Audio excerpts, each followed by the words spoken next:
चितळे बंधू.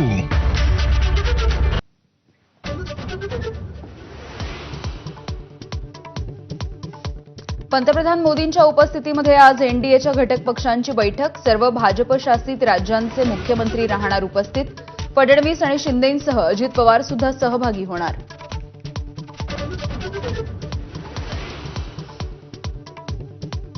ऑपरेशन सिंदूरच्या यशानंतर पंतप्रधान मोदींची मन की बात सकाळी 11 वाजता 122वा भाग प्रसारित होणार.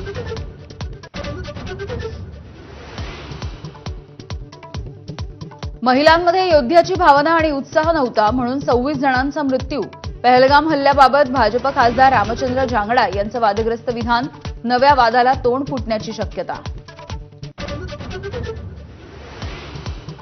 खासदार सुप्रिया सुळेंच्या नेतृत्वामधील शिष्टमंडळ कतारमध्ये दाखल, तर द्रमुकच्या खासदार कनिमोळींचं शिष्टमंडळ मॉस्कोमध्ये पोहोचलं. भारतीय राजदूतांकडून शिष्टमंडळाचं स्वागत.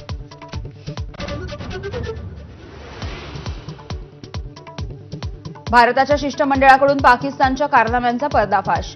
पाकिस्तानने पोचलेल्या आणि आयएसआयच्या दहशतवाद्यांमध्ये काहीही फरक नाही.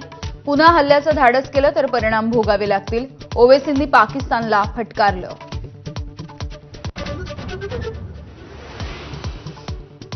पाकिस्तानचा निर्लज्जपणा पुन्हा एकदा समोर. भारतानं धूळ चारल्यानंतरही सरकारकडून आनंदोत्सव साजरा.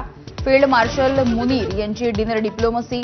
शाहबाज शरीफ आणि राष्ट्रपती झरदारींची उपस्थिती.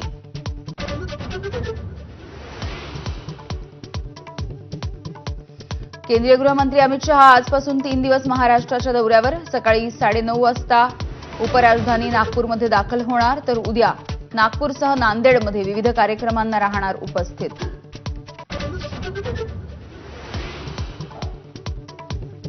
मंत्रिमंडळाची घोषणा होत असताना वाट बघत बसलो, मात्र संधी मिळाली नाही.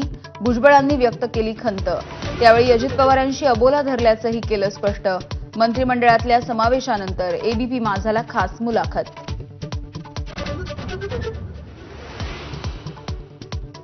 वाल्मिक कराडच्या प्रकरणामध्ये धनंजय मुंडेंना क्लीन चिट मिळाली, तर मंत्रिपदाचा राजीनामा देणार. छगन भुजबळ यांचं मोठं विधान.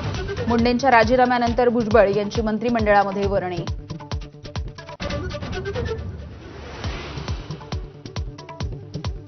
शरद पवारांच्या पक्षाध्यक्षपदाच्या राजीनाम्यानंतर सुप्रिया सुळेंना अध्यक्ष करून भाजपसोबत जायची तयारी होती. भुजबळांचा गौप्यस्फोट.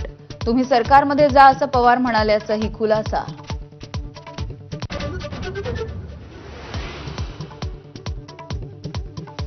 हगवणे कुटुंबियांना हुंड्यामध्ये मिळालेलं आणखी साहित्य सुद्धा जप्त. एन्डेव्हर कार, चांदीच्या भांड्यांचाही समावेश. सुशील आणि शशांकचं पिस्तूल सुद्धा पोलिसांच्या ताब्यात. कारागृहामधल्या खरेदीमध्ये पोलीस अधिकारी सुपेकर यांच्याकडून 500 कोटींचा घोटाळा.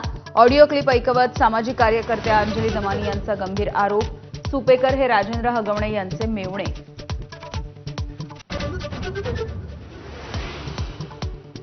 देशामध्ये पुन्हा एकदा कोरोनाचं संकट वाढण्याची शक्यता.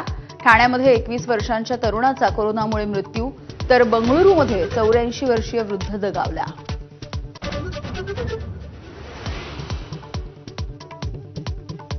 केरळ, तमिळनाडू आणि कर्नाटकला मान्सूनने घेरलं. तिन्ही भागामध्ये पावसाचा रेड अलर्ट जारी. महाराष्ट्राच्या किनारपट्टीच्या भागामध्ये पुढील 7 दिवस मुसळधार पावसाचा इशारा. Headlines brought to you by Chitale बंधू.